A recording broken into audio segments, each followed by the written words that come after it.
Hello and welcome to this session of the Mum's Guide to Money.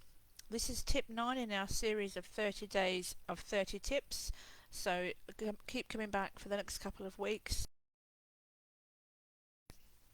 So what is a qualifying period for maternity pay? So this is all relevant for those in the UK, so if the principle of kind of researching this information is still relevant to you, but all of this information is obviously put together from the point of mum to be in the UK. So if you're planning a baby, perhaps you're not quite sure if baby, what the rules are, how long you'd be able to have off work, etc., then all of this information is relevant for you. This is the 9th tip in a series of 30, so each day I'm publishing something new, so all will be relevant. And also, you can find all this stuff and more in my book.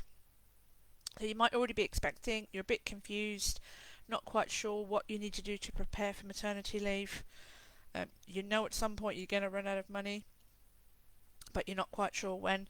So all of these things that I talk about will help you get to that point when you figure out where you're going to run out of money and what you can do about it. You might already be on maternity, so you have a bit it's a bit of a whirlwind. You might be a bit confused, not quite sure how you're going to financially survive the next few months. So again, most of this stuff is relevant for you, even if you are already on maternity leave. So what we're talking about today is the qualifying period for maternity pay. It is quite confusing. It's a bit of a mouthful. I know when I was putting these slides together, I learnt a couple of things myself. So, it's always good to double check these things. So I'm Charlene Smith, and I'm the author of the Mum's Guide to Money. So that's a book that I've published over the summer. That is sort of a 10-step process or framework to help mums to be and already pregnant mums financially sort of plan and prepare for maternity leave. So it's not a medical book. I'm not a medical professional. It's more about the money side, the logistics, the planning. What do I need to buy for the baby? How much of everything should I buy? And so on. So I started to write a blog in the summer of 2020, and that's kind of just morphed into this book that I've published in the summer just gone. So like I say, it's all about financially planning for maternity leave and taking into account all of those sort of special things that only the mum of a newborn will know when it comes to sorting out their finances. So maternity pay, what is the qualifying period for maternity pay?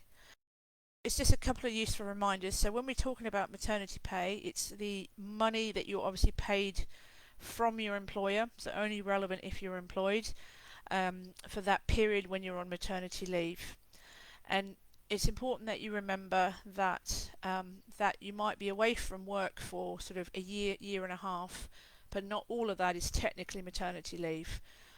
So there's a maximum period of 52 weeks, and only that time legally called maternity leave, and hence you only get maternity pay during that time.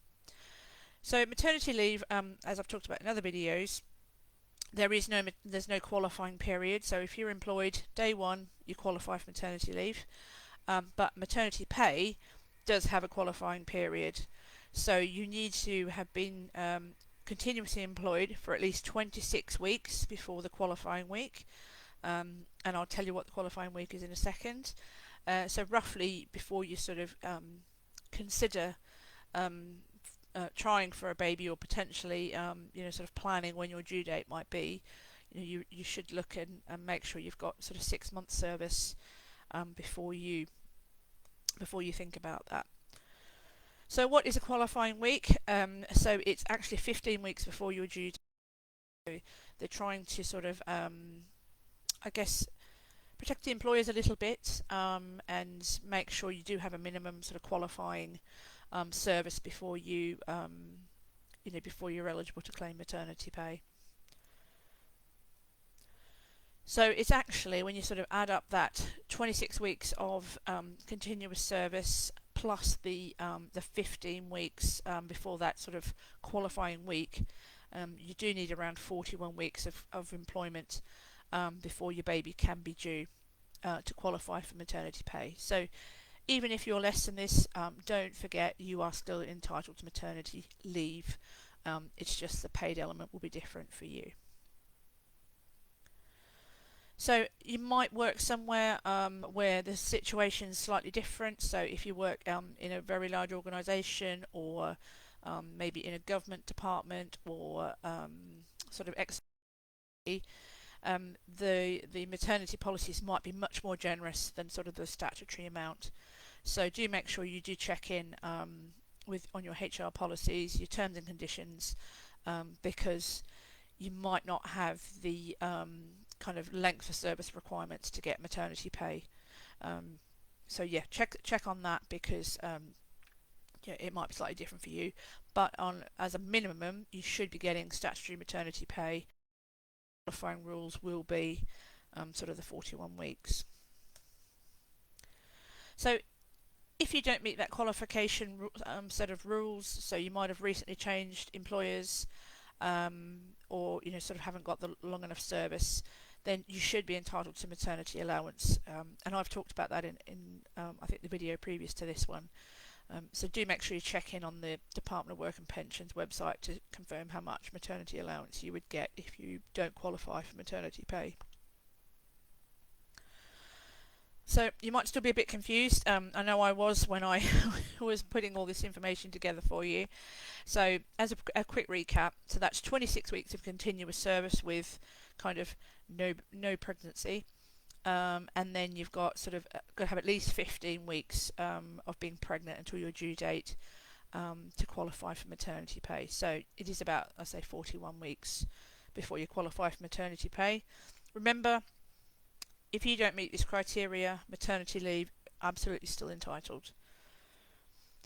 So with all this stuff, make sure to get all this right. Make sure that you check in on your HR. You don't have to tell anybody. Just sort of make some discreet inquiries of your HR policies, your terms and conditions. Sort of casually ask others and see what rules have applied to them. If you do find out that there's a pretty good chance you're not going to qualify for maternity pay, then start to look into maternity allowance.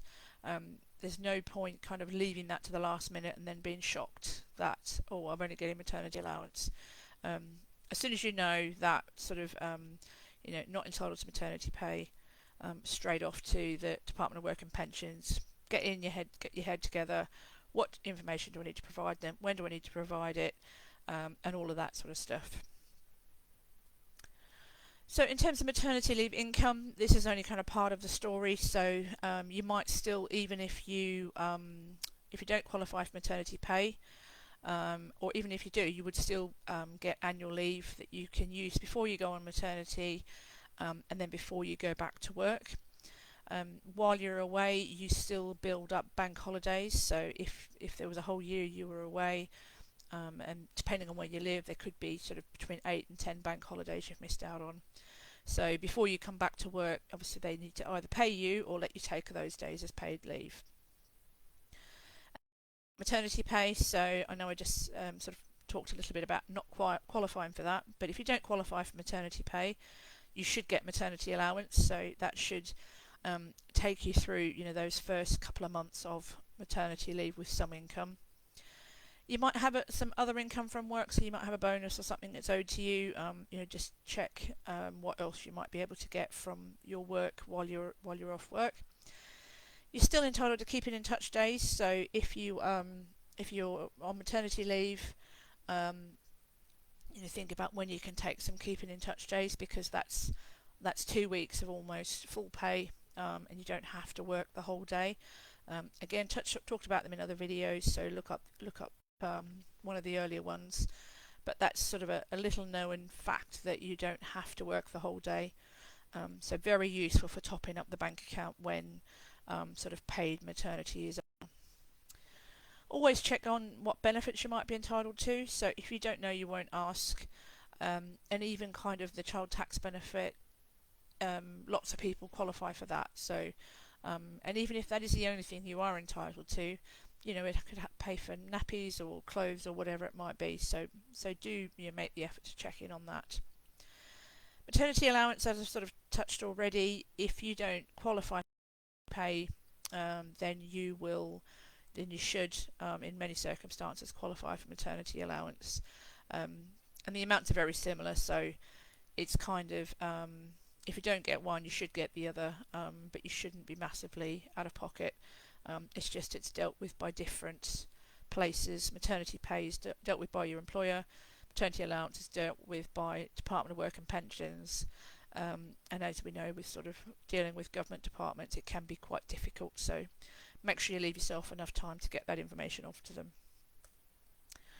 So this tip is just one of the many things I cover in my book, The Mum's Guide to Money. So it's a very which helps you work through all of this stuff and many other questions you need to sort of figure the answers out to help you plan for your maternity leave.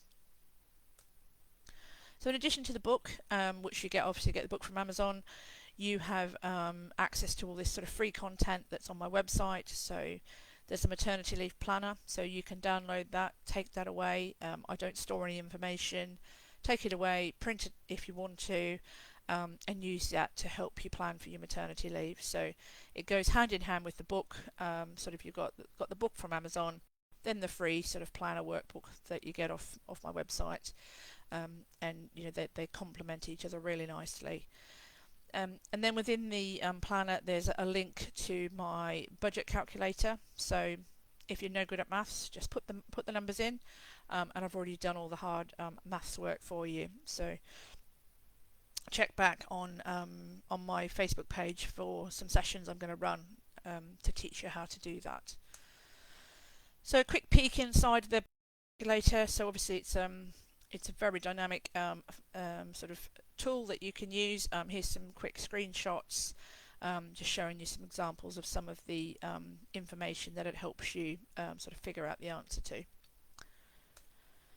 So inside the planner, these are the 10 kind of major questions that we talk about, and these also sort of match up with the book as well. So it helps you to sort of figure out what maternity rules apply to you.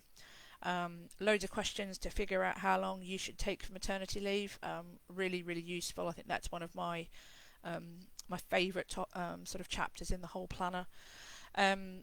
Sort of the money bits, so the income, the expenses and the savings, so how to figure out all of those things. Importantly, it will sort of highlight to you when you're going to run out of money, which obviously will give you a bit of drive to figure out how much you need to save. Chapter 6 again is a quite exciting one, so you get to go shopping, so all of the sort of shopping lists, checklists, how much of everything do I need to buy, where should I buy it, all that kind of stuff, all in chapter 6. Chapter 7 is all about sort of figuring out whether you can work when you've had a baby, and I'm sort of 9 years into my working mum life, and yeah, you can do it. So you know, all the different sorts of things that you can think about there. Chapter 8, quite important one, talks about childcare, so all the different options you have. Again, gives you a list of things that you can do to go away and get ready. Don't leave things to the last minute. Chapter 9, full of tips and ideas of things you can do to sort of try and keep your life normal, so sort of cheap ways of doing things, etc.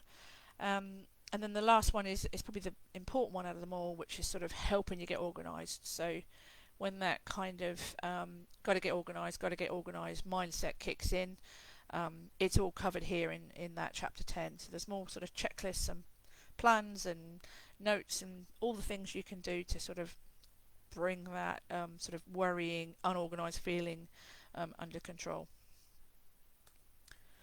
So thank you for listening. I hope that's been useful. As I say, this is tip number 9 in a series of 30. So come back tomorrow for more tips, sort of between around 8 or sort of 8 o'clock, 9 o'clock UK time, just depending on what the kids are up to. As you'll find out, your life revolves around their bedtime. So yeah, try to do it sort of the same time every night, but not always possible. So In the meantime, have a nose around my website. Pop over to Amazon, grab my book, and then come back to the website and get your freebies and get planning. So thanks for listening, and I will speak to you tomorrow. Thanks a lot.